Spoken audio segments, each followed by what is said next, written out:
Welcome to the HawkCast with your host, AJ Hawk. All right, anyone, the YouTube people might tune into this one, Big Andy. So right now we have Andy, the Red Rocket Dalton, joining me now on just another line of great quarterbacks I've had on here. So he's smirking at me. So when I played 1 year with you in Cincinnati, Andy, and I mean, who gave you the name the Red Rocket? You're the only one that's really made that name stick, I guess. You're the only one that calls me that. Okay. Yeah, the Red Rifle was my name. I guess you heard it one time, Red Rocket, and so you wanted that one to stick for me. And so I don't think you even call me Andy anymore. I think I'm just Red Rocket to you, or just Rocket. Just Rocket, man. There's worse names, but yeah, well, that's how I took it when they said you could be playing with the Red Rocket, and then they said the Red Rifle. I'm like, yeah, I can't wait to get out there in the field with the Red Rocket. I've been watching him throw the ball around for years, and then you try to tell me that that's not your name, so I don't know. I'm sticking with Rocket, man. It's fine. You can call me whatever you want. I'll take either one of them. Yeah, obviously it has something to do with you. Are you the only starting QB as a ginger in the NFL right now? Carson Wentz. I guess he's got red hair, but I was for a long time. Is that something you? What about any siblings? Gingers? No. None. Just so you just were the red sheep. I was the oddball, yeah. But my mom's dad had red hair, so I think that's where I got it from. That's like a thing, though. Haven't you had like marketing deals because of that, or talked about it? Well, there's been different stuff that's gone on because of my hair. People obviously took notice because I changed my hairstyle. I finally found a hairstyle, which was a good thing. I needed one bad. But when I was coming out from the draft, there was some either scout or NFL personnel, somebody said something, has there ever been a successful redheaded quarterback? Like, that was a legit topic. You know, obviously there's not much to talk about during the draft, and you're going to analyze everything. But that was a legit topic of if there's ever been anybody with red hair that's been successful, been a successful quarterback. And so people look into everything. Did you actually like sit there and try to think of a redheaded quarterback you knew? No, I didn't. Like, nobody asked me that. There was a headline that I saw. Oh, okay. I thought you said like in those 15-minute meetings, a guy asked you that. No, I was looking at something, or probably one of my buddies sent it to me. It was just like, it was just a headline, and so they look at everything, I guess. Yeah, man. I don't know. So, what season did you just complete in Cincy for you? So this is I finished 6. I'm going into 7. Okay, so. Man, it seems like you've been in the league for 15 years. You came in the draft of 2011 with A.J. Green, and now it's like you guys ushered in the Andy Dalton, A.J. Green era. What was – thinking back, I grew up in Ohio, so I've known about the Bengals for a long time and been a fan. But what was the culture like in 2011 compared to what it is now?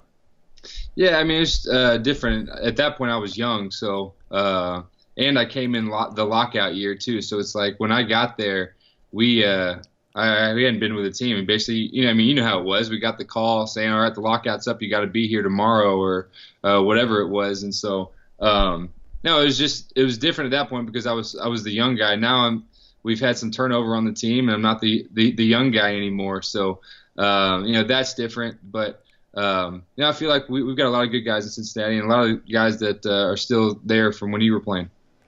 Yeah, there is. So with your first year, that was the transition from Carson Palmer in Cincy to you, the Rocket. So when you got there, though, was Carson on the team? So Carson had said that he was done. He's retiring unless you trade me or cut me. And I don't know all the details. I still don't know all the details about that whole situation. But, he was saying he wasn't going to be there. And so, when I got drafted and once training camp started, I was basically the guy. And it was nice to have AJ, obviously, because we had the year before they had Chad Johnson and T.O. and that crew of receivers, and then that was kind of the turnover there too, because AJ was kind of replacing Chad and I was replacing Carson, and so that's how it kind of became the Andy and AJ era. Does Mike Brown or anybody after they draft you, do they say anything to you about like expectations of leadership or how you carry yourself in the locker room? No, there really wasn't any of that. I think it was just when I got after I got drafted, and I went up to visit everybody in the organization, talked to Mr. Brown. It wasn't any about leadership or any of that kind of stuff. It was more of just we brought you in here because we expect you to play, and it was a good, easy conversation. How was it? Your offensive coordinator, if I'm not mistaken, was Jay Gruden, who's the current head coach of the Redskins. How was he as a coordinator?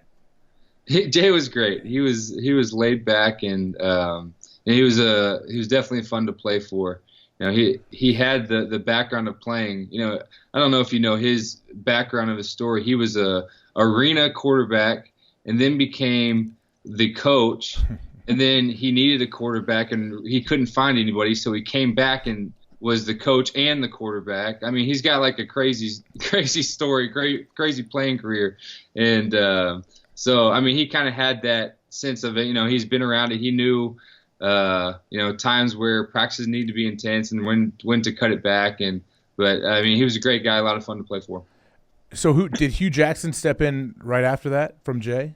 Yeah, so once Jay got the head coaching job in Washington, Hugh was our running back coach the year before, and then he took over for Jay, and then he was there 2 years, and then obviously he's in Cleveland now, and now we've got Zampese.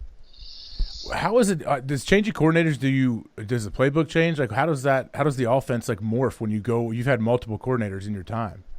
Yeah, the thing that's been nice is it's always been a hire from within. So it's not like there's been a big change in what we're doing. Things have changed a little bit, kind of more towards the either style of the players that we have or style of what the from Jay to Hugh, then Hugh to Zamp, just kind of what they like. But for the most part, things have stayed similar, which has made it nice. So it's not like I'm learning a completely new offense.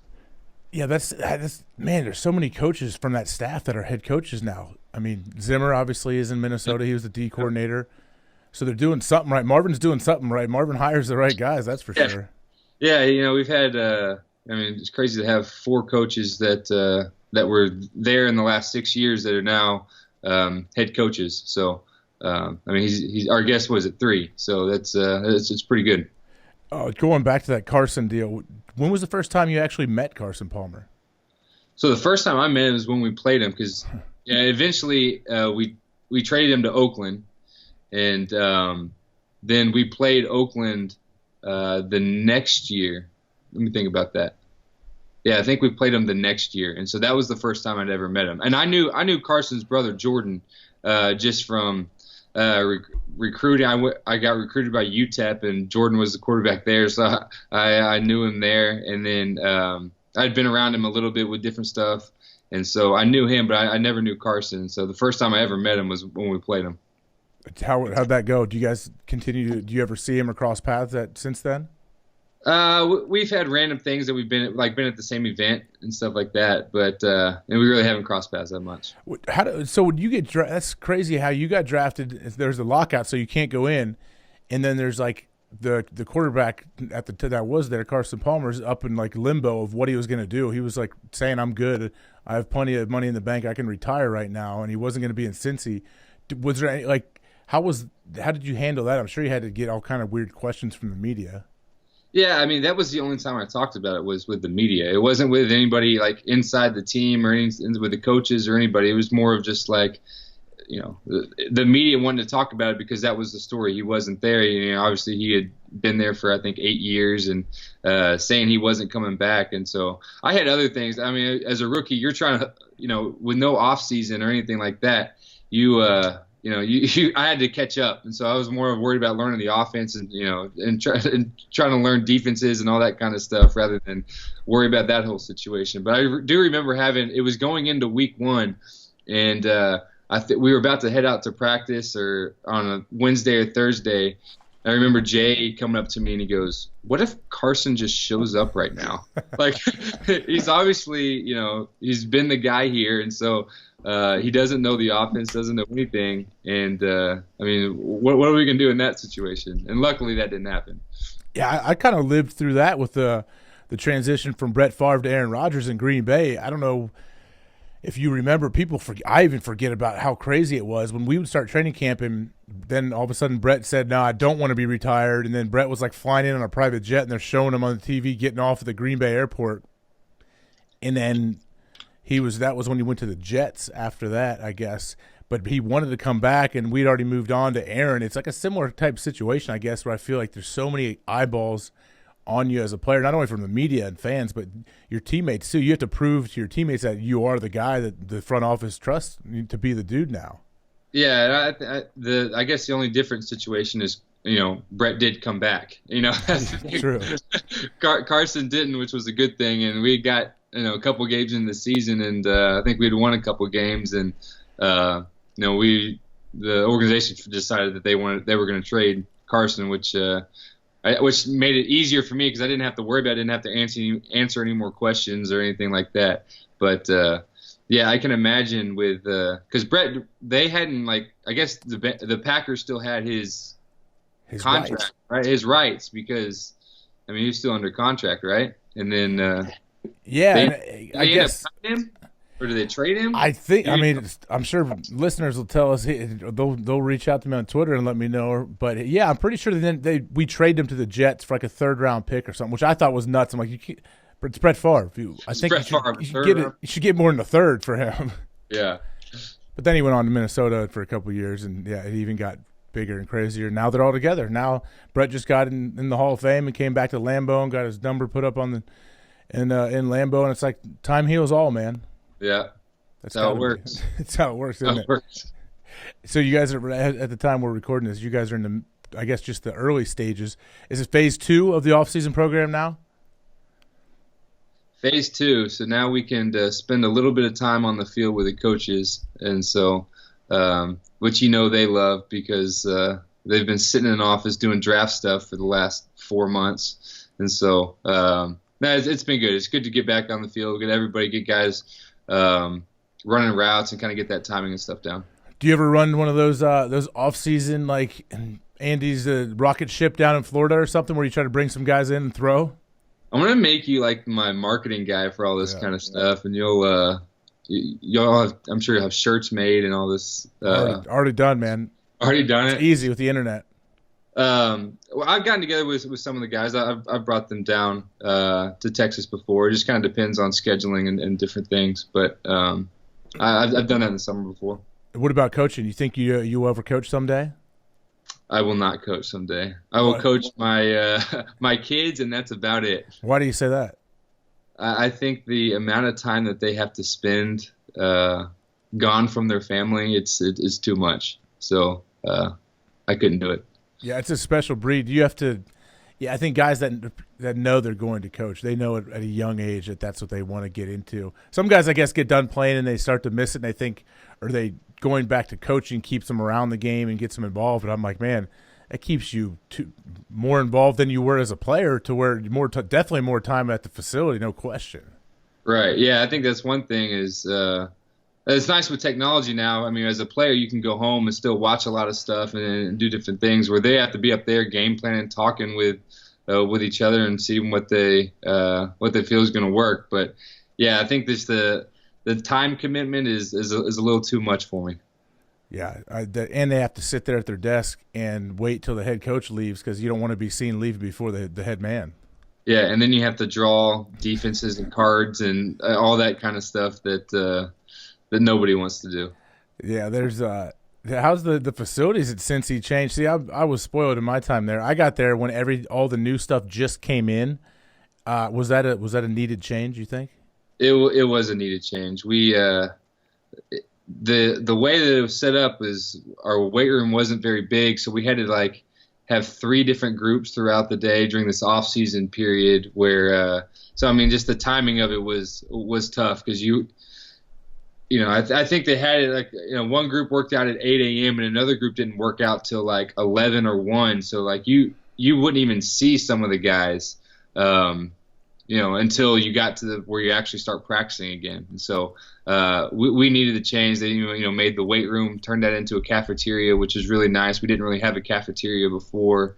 They made the weight room. There was an extra locker room in the stadium that they tore down, and so the weight room's really nice, and they did a great job with it. No, it's first class facilities, no question. The only thing is they just need to put a bubble over one of those practice fields, man. There's no indoor facility. Is that something that's ever are they brainstorming that someday down the road they may put one in?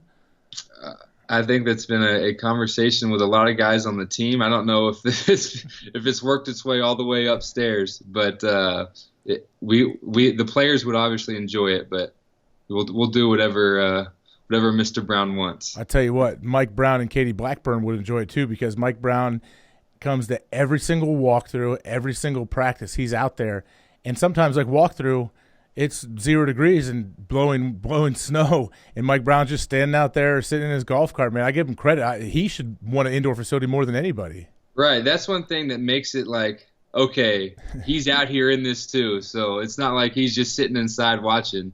He's in the elements as well. So that makes it all right, I guess. Yeah, we figure if he can do it, I'm not going to be out here complaining that my hands are cold.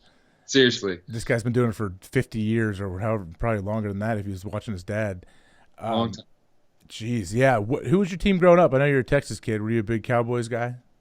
I really wasn't. So I grew up in the Houston area, and so the Oilers were there for a little while when I was younger, and then they left and we went to Tennessee, and so we had a little bit of a time where there wasn't an NFL team, and so I was more into college football growing up, and then I think the Texans came around 02, 03 maybe, something like that, and so I was in high school at that point, so it wasn't like I had a big allegiance to any team. Yeah, you didn't go buy a David Carr jersey when he got drafted number 1? I didn't. Yeah. Did you know that the Bengals were going to draft you, or did you have like a feeling, or did they give you any idea? So I had an idea. They were one of the teams. I met with the Bengals 5 times before the draft. I was at the Senior Bowl. They were the opposite team's coaching staff. I met with them at the Combine. I met with them at my pro day. They had me do a private workout, and I went up to visit, up to Cincinnati to visit. So I knew that there was interest there. As the draft went on, I knew that they were one team that could possibly draft me. I thought somebody may trade up into the first because there are 4 quarterbacks went, I think, in the top 12 picks or something like that. So I was thinking, okay, somebody may trade up. But it didn't end up happening. Went 3rd pick in the 2nd round, and so I knew that. I think Buffalo was picking right before. I knew that they may take a quarterback. They didn't end up taking one, and so Cincinnati picked me right after that. Can you name those 4 quarterbacks taken in front of you? Cam Newton, Jake Locker, Blaine Gabbert, Christian Ponder. Okay, those are. Do you know every player? You were 35th pick. Do you know the 34 guys in front of you? No, I don't. You don't want to list them off like some 10th round draft pick and name every person drafted in front of them? Yeah, no, I can't do that. But it was a good draft. There's a lot of guys that have made Pro Bowls from that draft. Yeah, so you're going on 7. How many years? In an ideal world, how many years would you play? I don't know. As long as it makes sense for our family, I think. We're gonna have to figure out once schooling starts with our oldest Noah. He's 2.5 right now. So once schooling starts, we're gonna have to figure that whole situation out. But I don't know. I'm gonna let the situation and everything kind of play out, and as long as it makes sense for the family, and as long as my body feels right. And I think that's the thing. From a quarterback standpoint, you can play a lot longer than these other positions. Yeah, and especially like you're a mobile dude. You're actually, I'm sure your athleticism is undervalued for what you do. So for people that may know, it probably was big news, but we had a volleyball game when I was there, and I was a team captain, and I snatched you and Eifert up, and we went on a run and dominated and won that thing. I was playing that was my Super Bowl, man. Like that volleyball tournament we had against the other guys. I think people were actually kind of almost embarrassed for me how hard I was playing. Well, I think you drafted well, first of Yeah, all. big time. You got size and you got guys that are athletic and guys that you thought would be good at volleyball, and you were right about those picks. 'Cause some people thought guys were going to be good at volleyball, and they definitely weren't. But I would say me, you, and Tyler there was a lot of effort put out there. We were sandy, we were diving, we were making a good effort to win, and we were champions. Yeah, man, we were like high motor guys. I think we had 6 guys on the court at one out the whole time. We had to rotate out, and I just had to make the executive decision to say, no, we're not rotating, man. We're staying where we are. We can't let any of these young rookies come in that they put on my team. I think we had 5 guys that would just kind of stay on the court, and one guy kept rotating. That was about it. Yeah. It's all about winning, you know. We had you had to have some of those team guys that were just all about winning. Yeah, that was us. If you're playing or not.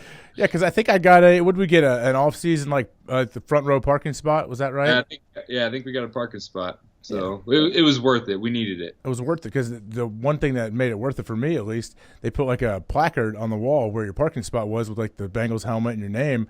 And I have that. That's like one of the few things I have that prove that I was on the Bengals. So it's great. Yeah. Show my kids. Perfect. You need to hang it up. I'm sure it's sitting in your office right now. Yeah, no. Yeah, sorry. It's not. Not right now. Maybe when I get older, man. What about you? Do you have a bunch of memorabilia and stuff all over? Are you one of those guys? In my office back in Texas, I've got some stuff. You know, I got a couple trophies when I was in college and some different things. So I've got a couple of them sitting up, but it's not completely put together yet. So.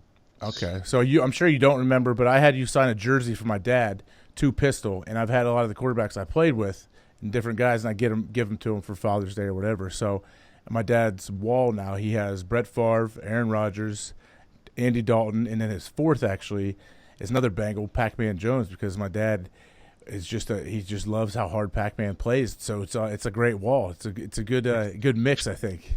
Yeah, you got 3 quarterbacks and Pac-Man. Why not? Why not? Why not? You had to get one defensive guy representing out there. And, yeah, he didn't even have yours. Who knows? No, I don't think so. I've never signed a jersey 2 pistol. I mean, that's what we call my dad. We call him Pistol, but no, I don't think I have signed one for him. If you were to sign one, would you sign your high school? Would you sign Ohio State, Packers, or would it Bengals, or Falcons? It could be a Falcons. Probably Falcons. If I could somehow if I could custom make a Falcons jersey with my name on it, number 54, by the way. Man. Yeah, I'm gonna need one of those. That's a tough one. That's like the throwback retro that you can't ever find. Maybe I'll do that. Yeah, that is. I gotta get me one. Yeah, I gotta find one. Bro, yeah, you probably need to get one too. Trust me, those guys are amazing down there in Atlanta. Do you have any of the guys in the coaching staff there? I talk about it a lot on here, but they're set to make a good run for a long time. They have a ton of young talent, and obviously Matt Ryan, the reigning MVP of the league. Do you have any contact with any of the coaches there or players? Coaches, I don't. Players, I've met Matt before. I've been around him a little bit, and then Mohamed Sanu, he was in Cincinnati, and so I talked to him quite a bit. Yeah, do you guys do quarterbacks? You started quarterbacks in the NFL. Do you guys have your own little frat? Is it like the Masons where you guys hang out and you can chat and you just, even if you've never met, it's like you've known each other for a million years? Yeah, that's how it always works. I feel like it's if you see him out there warming up before a game, you can go and have a conversation. You feel like you can carry on a conversation without knowing really anything about him, but I feel like you know a lot about him just because of you're playing the same position and different stuff. Yeah, there's 32 in the world that can do what you guys do, so it's a special deal, no question. I was thinking about like you guys' draft and everything. Do you sit there and watch much football or watch the draft and see what the team's doing, or do you just show up on Monday and see what happened? No, I like to follow what's going on. The coaches are kind of letting me know, especially if it's an offensive guy. Defensive guy, I don't really hear anything about. But offensive guy, it's obviously going to affect me. So, they kind of let me know what they're thinking. And I'm always asking them, okay, what positions you like and what guys you like and we're leading up to the draft. And so, I thought we did a good job. We got John Ross in the first, which to add more speed. You're going to have the fastest guy in the NFL on the team, which is pretty cool. Yeah, don't underthrow him, man. Put it out there. Yeah. Yeah, I think every fan that I've seen so far that like has randomly come up to me and been like, you're just gonna throw it as far as you can and make him go get it. It's like, yeah, that's how it works. It's all we do. That's all you do. All you gotta do. The guy's really fast, so you just have to throw it as far as you can every time. That's all it takes. Man. Why don't you just do that? Like every guy watching the game on his couch, just throw it up there. He'll get it. Okay. Yeah. Cool. Thanks, buddy. Yeah. Yeah. There's a lot of people that really know a lot about the NFL and the game and how it works. So just throw it deep every time. That's all. What at times your rookie year wasn't it like that in the red zone with AJ Green? Well, when you do have him, you kind of can just throw it up. Yeah, I mean, our rookie year, it was kind of before he was, known for who he is, and we got more one-on-one coverage at that point. But now we don't. When we get down there, we don't get him singled up as much as we would like to. How's Eifert doing? I had we're talking about Tyler Eifert, tight end. I had Eifert on here a while back. He was great. I know he's still rehabbing from something, but how big of a weapon is having a big athletic tight end like him? Oh, I mean, he's a matchup problem. You can get him on linebackers, get him on the safeties. You can throw him the ball, high where he can go up and make a play. And so, we're definitely a better team when he's on the field. I think he's kind of proven himself, and when he's out there, we're definitely a lot better. So this just out of my curiosity, because I do a lot of shows on Sirius XM, and people always talk about like who was we did stuff leading up to the draft, and then there were some good tight ends taken. Like how big of a deal is it, say like a young first or second year quarterback, to have like a reliable, steady tight end like we saw Romo Witten for so many years? Yeah, I think because you get that can be some of the best matchups that you have. Some big tight ends on linebackers, as you probably know, right? Yeah, they're like 6'8". Like how it doesn't matter; they can't cover it. Yeah. You get some guys with big catch radius, and that can they can get open and run. I think that can be some of the best matchups you have on the field. So when guys aren't open down the field, it's always nice to have a reliable option kind of underneath and different things.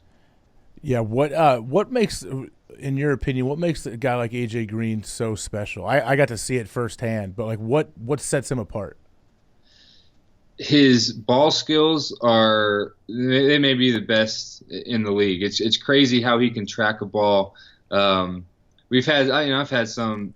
I was talking to somebody the other day about. I had a post throw to him against the Jets a couple years ago. I threw the ball. He looks up at the ball, sees it, puts his head back down, starts running again, and then right before the ball's coming down, he puts his head up one more time and catches it. I mean, he's just got incredible ball skills and hand-eye coordination. And, he's 6'4". He can jump. He can run. I mean, there's not much he can't do. He's tough, too. That's what I respected so much. I like watching him compete even in practice. I was like, man, this guy, I knew how special he was, but getting to see it firsthand. And I think one of the biggest things that people may not even – they don't recognize or don't talk about enough is how – so that position, being one of the best receivers in the NFL, it's pretty easy to become like a diva and become an issue and yell at the quarterback and yell at the coaches when the ball isn't thrown your way. I've never seen anything like that out of AJ. Yeah, I think that's one thing that makes him such a good player too. Like you were talking about how hard he works. He's not a guy that just relies on his athletic ability. He puts in the work to get better and better. And then, like you said, he's a great guy. At the end of the day, he wants to win. And so regardless if he's gotten balls or not, he's just got that team mindset, which is awesome. And there's also times where he has said some things to me, but he's not blowing up on the sideline, making a big big stink about it. He handles like a pro. He comes to you and tells you if you thought whatever he's seeing, I guess, which should happen more. It doesn't, obviously. You don't keep it between the two people. It should. But shifting quick, what do you do if I always wonder about all these new rule changes and different things and mics on the field. If you could change one rule or add something to the NFL, what would you do? Man, change a rule or add something. We got to figure out what a catch is. I know that. That's not happening anytime soon, I don't think. Yeah, I mean, I think that's one thing is, what is a catch? So I guess if we could clear that one up. Man, I don't know just off the top of my head. What about you? Was there something that you would change? Yeah, man, I would have at certain times when it's unavoidable, I would not throw a flag on head-to-head contact. Yeah, defensive players are such a disadvantage. Such a disadvantage because how easily the offensive player can move his head and do different things and make a movement. You may be thinking you're going right at his chest or going right at, in a right spot, and next thing you know, he ducks his head. So I totally understand. I'm obviously going to be calling for the flag every single time, but for a defense player, it can be tough at times. Do you think that's like a conscious decision the NFL makes, or like an unwritten where it's like they don't have to talk about it, but we know, like, hey, we need to score points, so whatever we can do to help teams score points, we need to do? Like, is that something you think they think about? I think people want to see scoring and see points, but I think they're trying to make it safer. And so I guess that, that's the reason for the flags. Maybe if, where they're throwing a flag, guys are getting fined, it's going to make them maybe pull off or try not to, hit somebody in the head. So, I mean, I think there's both sides of those, those two things. Yeah, they can't. It's good they're trying to protect guys down the road with those monster hits, but I say it all the time. It's usually not the huge highlight reel hits where the guy's laying knocked out. That does plenty of damage, but it's like the repetitive, like mild blows that the offensive defensive line are taking every single play. That's the stuff that would scare me. Yeah. And some of the worst ones is people's head hitting the ground. That can be worse than some of the hits they're taking from guys. Have you had any concussions while you're in the league? I have not. Find some wood to knock on. Yeah, you're good. Yeah. Really, nothing. So you never had any? Is that something you think about now that it's in the news all the time? I feel like I've been very fortunate, and also, I try not to take any stupid hits. And I think that's one thing that you can see from guys. Guys try to hold on to the ball too long or try not to get down in different things, and they end up just, getting hurt off of it. So, as much as you can, slide early, and try to protect yourself because, as you know, the guys are coming at the quarterback. Well, yeah, you got to find a way to hit him the very few times you can now. In the tiny window, you can hit you from like your nipples to your belly button. Like the only part you can't anywhere else is a flag now. So it's tough for defenders, especially guys edge rushers. But what about, you said you try to slide and get down. What about now if you throw an interception? You need to run to the sideline, or are you going to still try to make tackles? Well, I think I'll make an effort, but just tuck your hands in or your thumb in. I'm gonna have to tuck my hand. I'll wear a hand warmer at all times. Tuck my hands in and maybe dive at them. That was unfortunate and a very fluke deal. Yeah, explain that. What happened to you when you got hurt tackling the guy? Yeah, so we ran a little screen, and the defensive lineman, I still don't know how he picked it off. The 6'8" defensive lineman reaches all the. I was throwing it almost at Giovanni Bernard's ankles, and somehow the defensive lineman catches it, and I dive at his knees just to take him out to make the tackle, and I made the tackle, but my thumb hit his knee or hit his leg or hit something, and ended up breaking my thumb. And it was unfortunate ending to that season. Yeah. So where were you at health wise? Like, say we would have won that playoff game against Pittsburgh, would you have been able to play the next week? I would have tried to. I don't know if I would have been able to. The whole goal was the AFC Championship game, and so we went from losing that first game, or if we would have won the next couple, I would have probably been able to play in the AFC Championship game, to, okay, we lost in the wild card game, and I didn't throw till March. So it's like I didn't throw till March because it's like all I had was time. So might as well let it heal and stuff. So who knows what would have happened. I would have tried to get back as quick as I could, but obviously I don't know because I didn't throw till March at that point. How's your thumb feel now after having a full season after that surgery? Yeah, I mean, it feels completely normal, which is doesn't feel different. Did you have like pins put in and then taken out or something?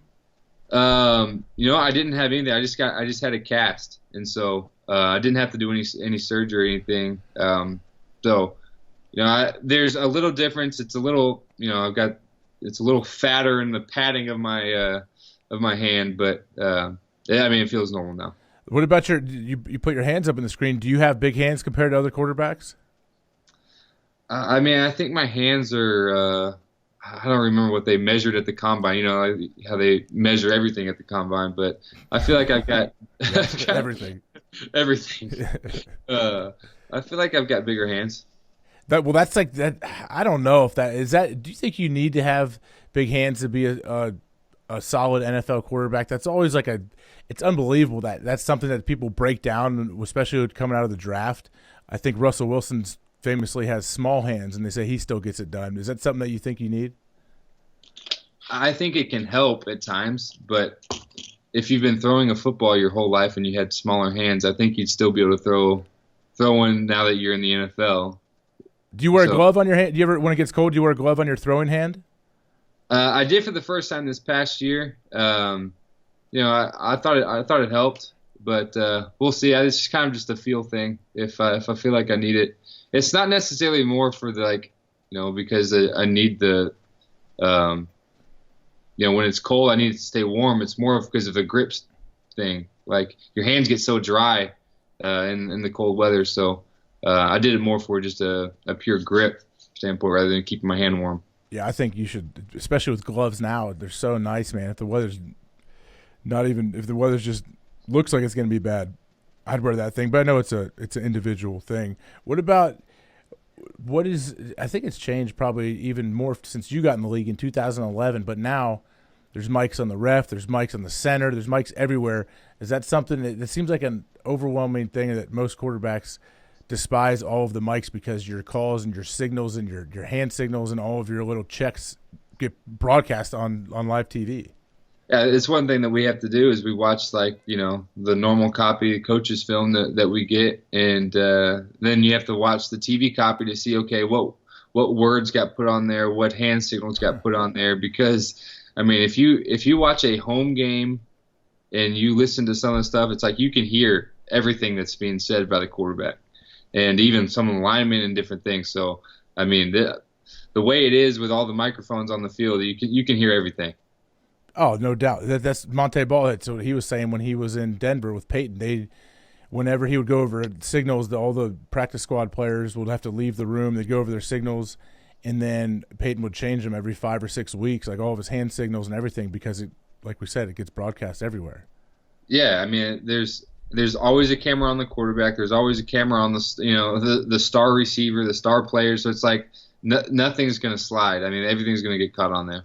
What about when you're mic'd up, when they put the mic in your shoulder pads and then they go back and they play it like on NFL films or whatever, and you're mic'd up for a game? Are you aware of that mic during the game to where you either speak more or you check yourself or what? I think it's kind of like the universal rule around the league is you have to let everybody know that you're mic'd up. I mean, I think that's kind of part of it. You know, they usually tell you before the game, maybe a couple of days before, saying, "Hey, you're gonna be mic'd up this week." And so, as soon as I get to the stadium, I'm like, "Hey, everybody, I'm mic'd up, just so you know." But there's times you do think about it, and there's times that you just, you don't. So it just kind of depends. Yeah, you have to. You're right, man. People can get mad. I've had guys almost try to fight me if they thought I didn't tell them. And I'm just trying to, if I was going up to talk to them on the sideline, I'd try to, be like, yeah, man, you got me. I'm Mike. Yeah, you got to, Mike is kind of let them know that, you're hot. So everything's getting cut on the mic. Well, everyone runs from you on the sideline. That happened to me in Green Bay. One time I thought I let people know, but I had our security guy, Doug Collins, there. He came to me later. He's like, "You didn't tell me you were mic'd up." I'm like, "Yeah, I did, man. We were talking for the whole second half pretty much when I'd come off the field."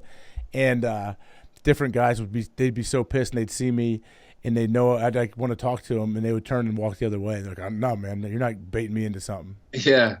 Yeah, when you end up watching, when we're out there watching the defense and you end up looking around, you're standing by yourself, you realize, okay, it's because I'm mic'd. Yeah. You're right, man. Some players, though, you can. I haven't watched a whole lot of them recently, but you can definitely tell when someone is mic'd, like when they're playing it up for the camera, and they know, this is going to look really good when they cut this up afterwards. Yeah, I think it's all different personalities, and so some guys play into it, and other guys don't want any part of it. I think I've heard of some. I'm trying to think. We had somebody on our team one time. They mic'd him up, and literally he didn't talk on the sideline. Like, he wasn't saying anything. So he wasn't going to get caught with anything. Yeah, that's of course. He should try to opt out of that mic, man. If you're that worried about it. What about after you're done playing? Do you have any passions that you think you're going to follow? I'm not really sure what I want to do. Hopefully it's not for a while. So.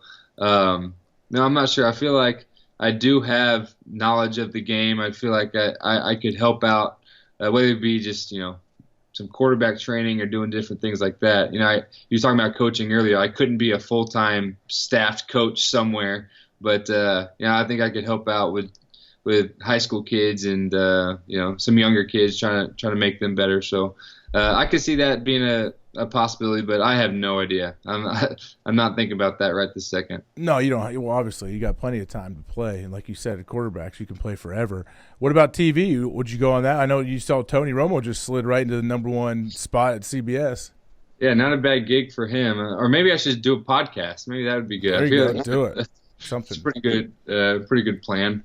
But I don't know. I could maybe see that as a potential thing, but we'll have to see when that time comes. Yeah, that's like I said. How old are you now? 28? 29. Okay. 29. What are your thoughts on the whole Tony Romo thing, getting put on that #1 spot right from the jump? I mean, you can't fault him. Like, why? Yeah, he's like, oh, you want to pay me millions and put me in the #1 crew? Okay. Like, and he's boys with Jim Nance, so they should, if they don't at the beginning, they should build a good rapport on air. I mean, they're throwing him to the wolves, man. He's gonna, especially if they're talking about him doing the Thursday and Sunday games for part of the year, like 2 games in a week. Doing 1 game a week and being the #1 crew is a huge deal and tons of prep. I can't imagine jumping right in and doing 2 games a week. Yeah, that's got to be a lot. Obviously he can talk the game of football, so he obviously has that going for him, and I think he's got the right personality for it, but. Like you said, jumping in and never done it before, and then got 2 games a week. I think you'll see him get better as the season goes on, though. No, it's like anything, man. You got to have reps, and that's a gig where even like Troy Aikman was doing NFL Europe games back in the day to get reps. So you can't. I mean, why would you? It's like, yeah, who's going to fault Tony for saying no? I'm good. Put me on the 4 crew. I don't want to be the #1 guy. Right. Yeah, I don't think that's that would have happened, but I mean that was a pretty good. For that whole drama of what was going to happen, is he going to get traded? Is he going to get cut? What team is he going to go to end up being, okay, well, now he's the #1 crew on CBS. I think it was a good retirement plan for him. I think there's a chance he comes back and plays for somebody, though. Yeah, I think it'd have to be the right situation. Well, it's probably not going to be Houston now. They drafted Deshaun Watson. That was like the team that everyone thought they're just 1 piece away. Right. So we'll see. And I guess the good thing is for him is the Cowboys did release him, so he can go anywhere. Yeah, man, he can go call like the first 4 games of the season. He'll see like a Super Bowl contender. The quarterback will go down, and they'll call and give him a bunch of money. He can go out and try to get a ring. There you go. And then go back to calling games next year, and the cycle will continue. Yeah, just keep doing it. Like I said, I played. Brett Favre retired like 6 times. I lived through a couple of them. Yeah, you gonna come out of retirement? Nope. You made that official, huh? Yeah, I guess it's official now. But no, like I said, I was in Atlanta for 3 weeks this year, and I love those guys. I wasn't even planning on going there, but they were awesome. But I definitely knew physically after the first couple of practices, like, all right, well, yeah, no, this isn't going to be long. Could be it. I was ready. I was ready mentally for sure, though. And you did retire a Packer, though, right? You signed a. Yeah, they don't do like the 1-day contract deals, but you can like officially retire. Like officially did it as the Packers, or with them. So what's it like having everybody in Wisconsin being the owner of the Packers?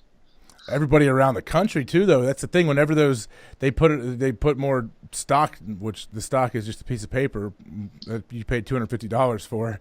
But whenever they put those up, people from all over do it. But sometimes, like, people would come up and tell me or tell players, like, "Hey, I own you." I'm like, "Oh man, you gotta watch it. Don't like, tell me you own me." Like, that's, some guys are not gonna react well to that.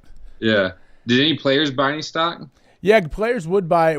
So they made it like, they're smart. They make them available. They made it available in like '96 after Favre won the Super Bowl, and then in like 2011 after we won the Super Bowl when I was there. So players do. I was supposed to get like a couple shares for Laura. Thought it'd be cool to have them like in our kids' names, and I forgot. So no, I don't have any. So you weren't an owner and player at the same time? I was not. No, I wasn't the old Pete Rose manager / first baseman. I don't know if you ever saw some of those clips, man, of Pete. It was the best. He'd come off first base and signal to the bullpen and bring in the reliever. Love it. That's how you know you made it, right? I mean, yeah, when he's like in his 22nd year in the league and he's 46 years old, whatever he was. Yeah. That's awesome. Didn't you play in the home run derby for when Cincinnati hosted the All-Star game? It was a softball game. Oh, there wasn't home run derby for you? It wasn't home run derby.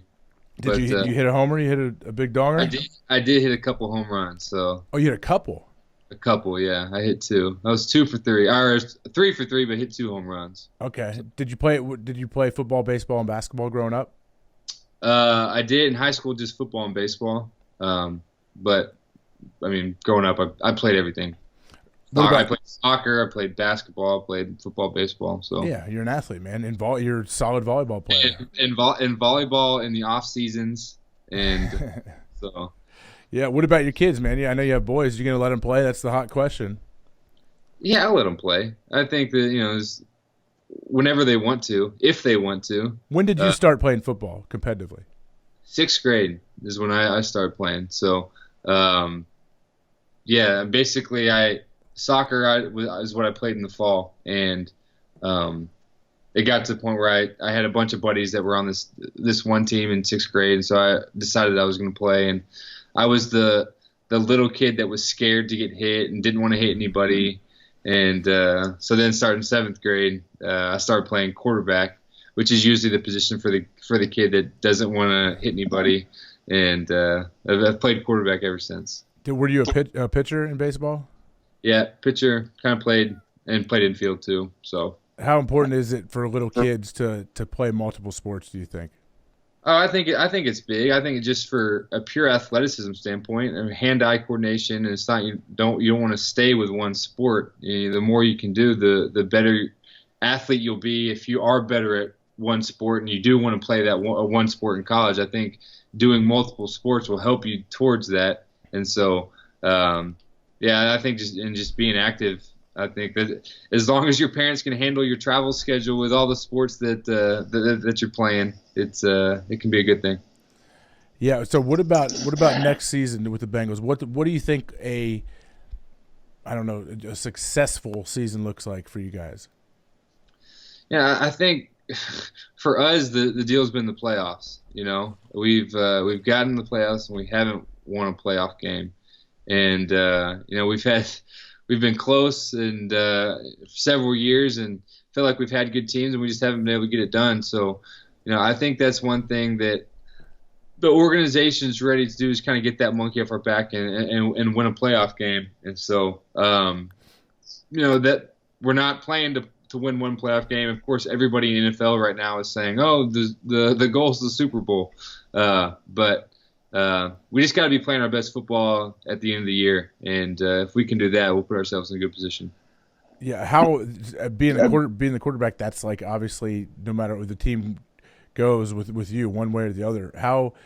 What would it mean or how would it feel to win a playoff game for you? Just the one thing you get when you haven't won a playoff game is they say, oh, he hasn't done it, he can't do it, all this kind of stuff, and so you kind of put the whole media aspect behind, but just for the organization, we haven't won a playoff game, I think, since the early 90s. And so it's something that we're striving to get done. Does it validate Marvin's time and your time there to get to the playoffs and make a run? I think it does. I mean, kind of like I was saying before, when you haven't done something, people are going to say you can't do it. He hasn't done this, he hasn't done that, he hasn't done this, and so I think that's the next thing that we need to check off. And not only for me, but like I said, for Marvin too. Marvin hasn't won a playoff game since he's been here, and so and with Mr. Brown, and I think with the whole organization, it would mean a lot to them to really make a run at it. And like I said, be playing our best come the end of the year. Yeah, that's something I think about. I mean, like Dan Marino doesn't have a Super Bowl ring, but he's a Hall of Famer. Like, what would you rather have, a ring or the Hall of Fame if you could pick one? Oh man, I think I'd rather have a ring. That's something that you accomplish with your team. I think that I think that would be special to kind of have that, and something that you can talk about with a lot of guys. The Hall of Fame is more singular focused. I mean, either one of them would be great, but both of them. How about both? Yeah, or both just of them. Take both. Just take both. That's the easy answer, I guess. If some local media guy gives you that question sometime, you're such like a professional good guy and a buttoned up dude that it's hard. Like football questions just pop into my mind for you for some reason. Well, this is what we had. We had our year together. It was just great football. You don't want to talk technology or talk any of the other fun stuff that I help you out with. That's the thing. So you're the Hawk family tech wizard for us. We're not. My wife texts you, and so do I, about different questions we have on. I texted you the other day asking I'm trying to take a screenshot of my computer screen, and you got it right to me. Yeah, it's the little things. And so the more I can help you. I'm glad I didn't have to tell you how to use this whole Skype thing. No, you got that figured out. See, you're an outlier, man, especially as an athlete. So normally when I'm trying to talk to people on here, they don't have Skype, and they act like trying to set an account up would be like building a rocket to go to the moon. Yeah. The hardest thing to do. Yeah, so luckily with you, I know you're like a member of the Geek Squad pretty much. How advanced you have the gadget. So I sat by you on the plane. It feels like I was there longer than a year now that I think about it. Maybe it's because I saw you all the time. I talked to you a lot, but yeah. And you were always there on the plane with like the newest gadget, man. It seemed like before it came out, you have an in with somebody. Well, I don't know about that, but I do have a buddy that works in the tech industry, and I think he's a web app developer and different things. So I kind of get the inside information on stuff that's going on. So if it's something I feel like I need, I usually get it. So what's next? So then, what's the next big thing that Apple's going to come out with?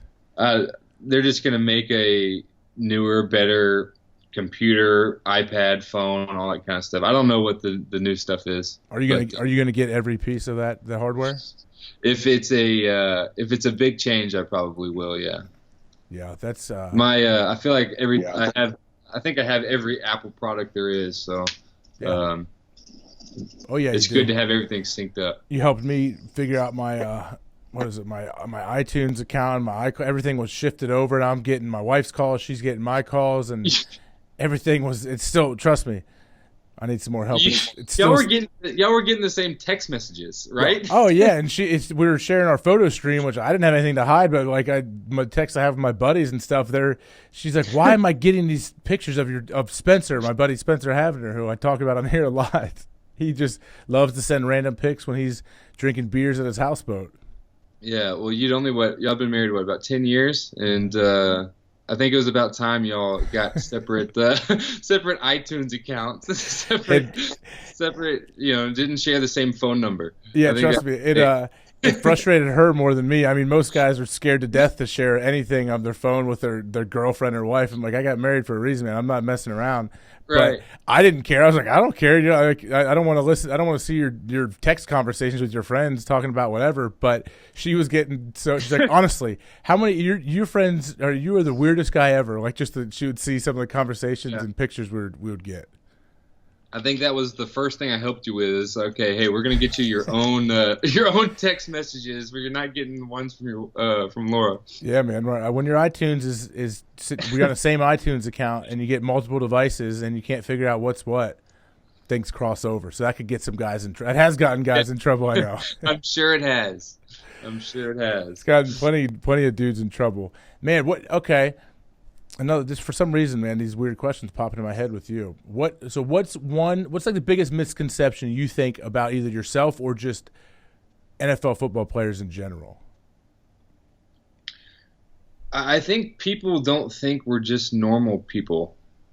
They see you on TV and they just view you as you're just this football player. And I think that's the biggest thing is, okay, we're humans.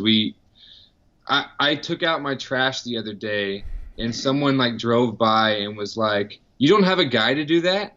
It's like, no, I take out my trash. I do laundry. We wash dishes. It's like we do normal stuff. So I think that's something that people don't realize at times, is that we're just normal people. But don't you do that at times with, if you see like if I saw a picture of Brad Pitt taking out his trash, I'm like, doesn't he have a guy for that? Well, no, I don't think that. You probably have a guy for that. No, you're looking at him. Yeah. I can see. I do that with I definitely see that with athletes for sure. But then I find myself thinking that about other, I guess, people that you watch on screen. You only know them from like the roles they play in movies, maybe.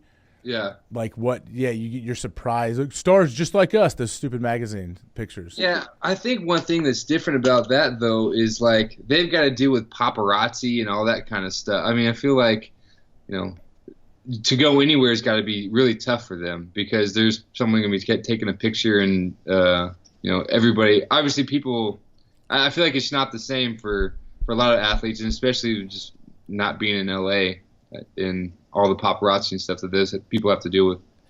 Yeah, but still it's different for you. Wasn't, this happened to me. My address was put out on the internet when I was in Green Bay at a time when we were selling our house, and someone linked the address and put it out, and then some other people wrote it like it was their own story as well. And for myself at least, it's just, I don't care if people know where I live, but I care that they know our schedule and they know when I'm gone for an away game. My wife was pregnant at the time. Just it wasn't a great time for that to happen for us. Didn't that happen to you where your stuff was published?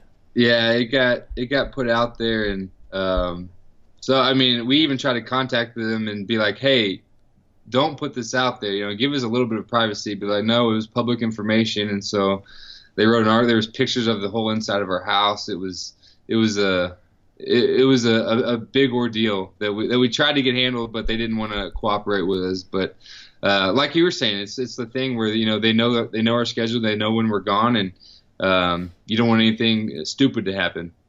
Yeah, especially with kids. Like, your wife's at home solo with your kids. That's the scary part, I think. What did it at least help you sell your house though, that they put it out there?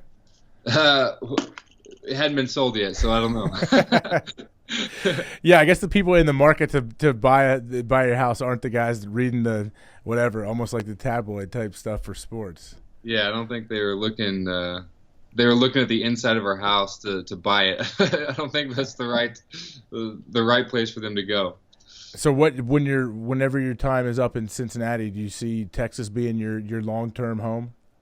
Yeah, I think so. That's where all our family is, and so that's where we spend our off seasons. So Texas will be our home once we're done. Were you married when you got to the league? So I got drafted, and then we got married that July. So got married right before we got into the NFL. Okay, that's about the exact same thing that I did. So, that makes sense. Yeah, man, it's a weird coincidence. Had you guys been together for a long time? So no, we had kind of had a quick relationship. We basically met, started dating, and a couple months later we were engaged, and then within a year we were married. So I think it was kind of how your situation went, wasn't it? Yeah, did people They were think pretty quick? Oh yeah, did people? It's because, and then of course people thought she was pregnant, and I've said it in different times when I've spoke to people. I'm like, I know, like when I thank her at different times, sometimes it's not the right crowd for it, but when I tell them like, yeah, my thank you to my wife Laura and everything, and I know when met her and I knew right away, we got engaged and married really quickly, and I was like, and no, she was not pregnant at the time. I know you guys were thinking that, like that was the natural. I think people think when you move that quick that she's pregnant. Yeah. Sometimes it just happens that way, and when you know, and I think it's lock them up. That's right. And so I think it's one thing. It's like, especially knowing that I was going to be getting drafted and different things. It's like you don't want to spend that first year apart, just being engaged. You rather have that time together and stuff. So, like, we just move forward with it. Got married and coming on 6 years now. Jeez, are you guys going? You going to keep rolling, having more kids? We may have one more. I think that's kind of what we're thinking, but we'll see. When Nash is only 6 weeks old, so we're gonna let him get a little older. Nice, man. What about you? How many are you gonna have? Well, I'm about to have my fourth, and that most likely is it for us, I think. I mean, trust me, I'm good to go. I can keep it rolling, but this one's been a little harder. The fourth pregnancy is not as easy as the first, that's for sure. Yeah, well, when you got other kids that you have to deal with too, it can make it tough. And we just went from 1 to 2. I can't imagine from 3 to 4. That's all right. Michelle Duggar had 19 of them, Andy. People can do it. People can do it, yeah. That's what you're shooting for, huh? Well, we're not trying to duplicate the Duggar family in any fashion, but yeah. they had some stuff come out. There's just a lot of kids, man. You keep your eye on all of them. Yeah, for sure. Oh man. All right, man. I'm gonna start to wrap this thing up. I definitely appreciate you coming on. Is there anything that you think that you were looking forward to talk about that we didn't get to? No, I'm just glad that I got this opportunity. When I found out you had a podcast a couple of years ago, I wasn't sure if I'd ever get the call, the text saying, "Hey, you want to come on?" I thought it was going to be too big time for me, but I'm glad I made the list. And for an avid listener to the HawkCast to actually get to come on, I mean, I think it's I feel just blessed to have this opportunity, and I feel very special that I got to be on here. Yeah, I appreciate that. Yeah. No sarcasm. But you did, on a semi-serious note, I do appreciate you coming down. I got to see you in Columbus a couple of weeks ago. My wife surprised me and had all kind of people come in town, and you were holding strong the Cincinnati contingent. You and your wife came in and got to take part in the great festivities that my wife put together. Yeah, that was great. There's one thing that I still don't know how she pulled off a surprise retirement party for you and have all those people there without you knowing. But she did a great job. It was awesome. It was really cool to get to see all the guys that you played with and guys that come back to support you. And obviously, you had such a great career. And so I'm glad that we could be the Cincinnati crew for you. But yeah, it was a great time. I thought it was a great just seeing everybody come back to really show support for you and your career is awesome. Yeah, it was a fun weekend overall. The whole thing. Yeah, my wife put it all together somehow. I got a nice video for Marvin though. I haven't shown you. I'll show it to you. You have to send that one to me. I will. It was great. It was pure Marvin, man. He's such a nice guy. He was awesome. Yeah, he was great. I've got to see it. You got to send it to me. You know what's crazy? I mean, this will be my last thing, but what I've noticed about Cincinnati was like, and I know a big part of it was Domata Peko, who actually just left the team after 11 years, I guess. He was a big guy that, like, the culture you guys there, like the family atmosphere and how well everyone gets along, and not only that, but how many times you get together as a team during the year and in the off season. It's pretty amazing, man. Is that something you're trying to keep going?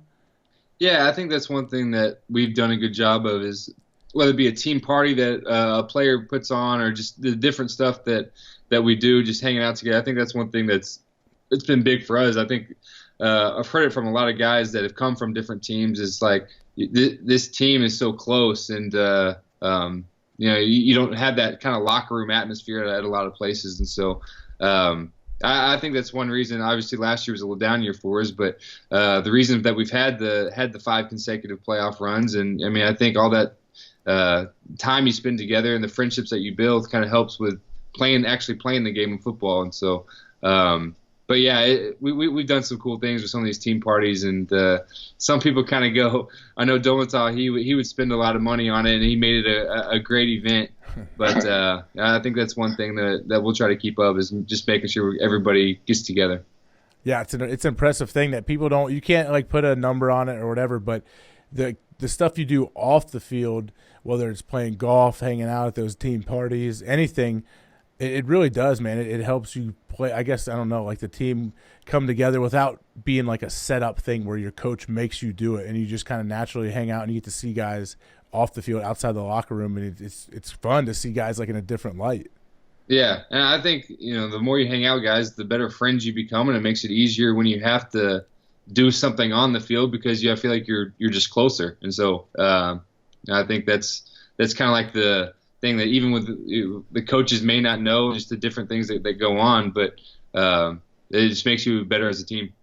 No question, man. All right, where do you want people to find you if you want people to search out all the great content you put out, I guess? All the great content. Well, if you're looking for Twitter or Instagram, it's AndyDalton14. If you want my foundation's website, it's AndyDalton.org, and those are the areas that you can find me. Yeah, we'll link that up, man. Your foundation's doing awesome things. I'd only been on the team a month or so, and I got to go to your foundational event, and I still use the sweet Bluetooth speaker I got as a gift. Yeah, that's one thing we want to make sure you get a little something for coming to support us. But yeah, our foundations, it's been awesome. We've been able to I'll just talk a little bit about the foundation. So we said something, but we provide grants for families that insurance doesn't cover full payments. And so far in the last 2 years, we've been able to give over $300,000 for over 100 families, and we've been able to see some really cool things and put on some really cool events. And so the more money we raise, the more families that we can help. And so we're trying to help as much as we can here in Cincinnati and back home in Fort Worth in Texas. That's awesome, man. Yeah, I mean, it doesn't even have to. You don't have to sit there and talk about it every day of your life, but you're doing awesome things behind the scenes. You're obviously a great dude, so I really appreciate you coming on here, and we'll get you on down the road sometime, maybe after the season when you guys go make a deep playoff run.